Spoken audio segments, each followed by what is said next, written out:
Meet Max, my Indonesian infrastructure locked hardcore Ironman.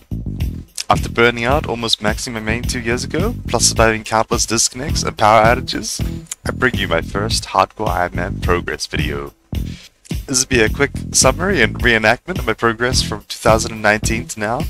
I haven't followed any guide in particular, and I generally choose methods I prefer over to what would be efficient, plus many long breaks in between stints of progress. Starting off as all irons do with Todd, but first getting stats up for better XP from activities, 50 woodcutting fire making from oaks, and then teaks near Castle Wars. We picked up, I think it was 1,000 planks from Barber Salt for the construction level, fletched to about 30. Not sure what I did for that, but this gave us much better XP from solos. We got warm clothing and about 25 HP, cakes from Artie and Artie Cape, and set off for the icy prison. Doing solo runs was pretty chill. You don't take much damage and you don't get interrupted frequently. Plus far more construction, fletching and woodcutting XP from the longer games. We paused Wintertodd pretty early though, to scale up all the stats that scale up the rewards. We thieved the stalls in Corrend, and then the farmers, and then planted the seeds near the house portal. We used that teleport to get around. We also brought runes to splash to get our magic up for better accessibility around the map. I think we ended up with around 50 mining, fishing, herb, farming, and crafting before we continued pumping out crates. After 99 fire making, we made our way straight to fishing trawler, got full angler. Took like 10 to 14 hours, man. Got horrendously unlucky on this one. To the pond where we sat slowly burning out. We made it to 85 fishing, which was 65 agility, and then logged out for quite some time. Logged in about a year and a half later, coming back before the launch of Trailblazer. I was planning to do Trailblazer on my hardcore, and then get out, but in those weeks before Trailblazer, I kind of got hooked again. So I played the hardcore, and did the Trailblazer on the main account.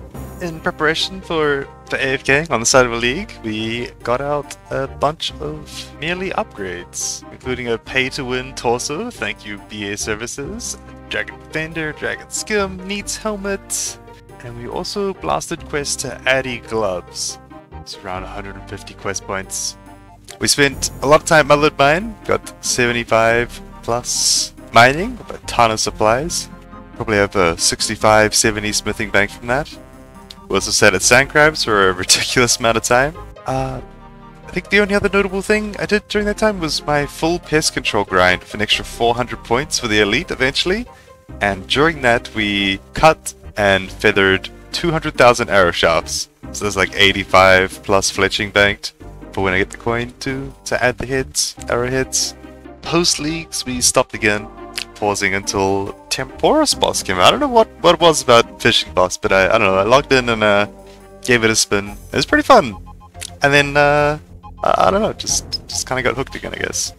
Making progress again, just playing for fun, trying to knock out small goals and then big goals and see how far I can get with my hardcore status. But let's be real, with how often I DC and lose power and God knows what, it's unlikely I'll stay hardcore for long, so that won't stop my series.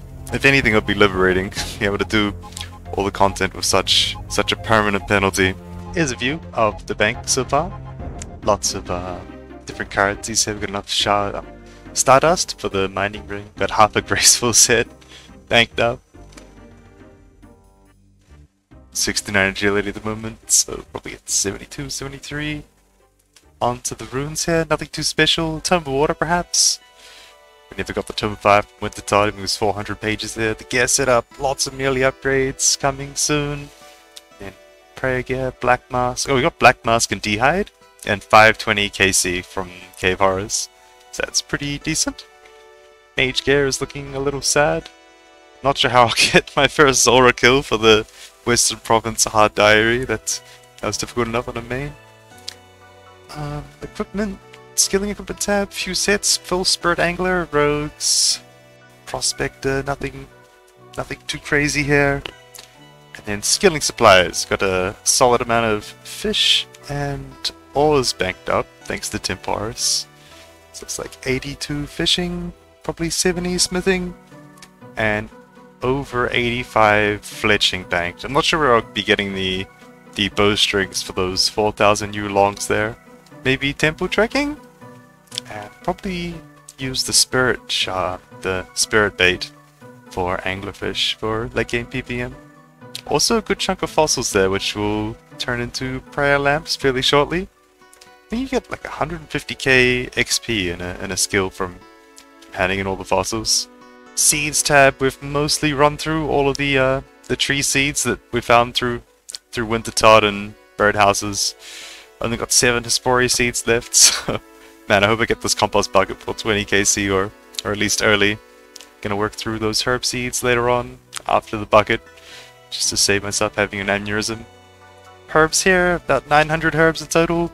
It's only around 50,000 XP, and then random tabs full of junk in case they needed the quests maybe. Plus about 1 million GP in alcohols in the Slayer tab here, Slayer loot tab. Lately, just been pushing my account for base 70s, 80s, hard diaries, quest cape, you know, all that good stuff. There's a lot of really good upgrades right around the corner. Berserker ring, fire cape, Barrow's gloves, oh, so much good stuff.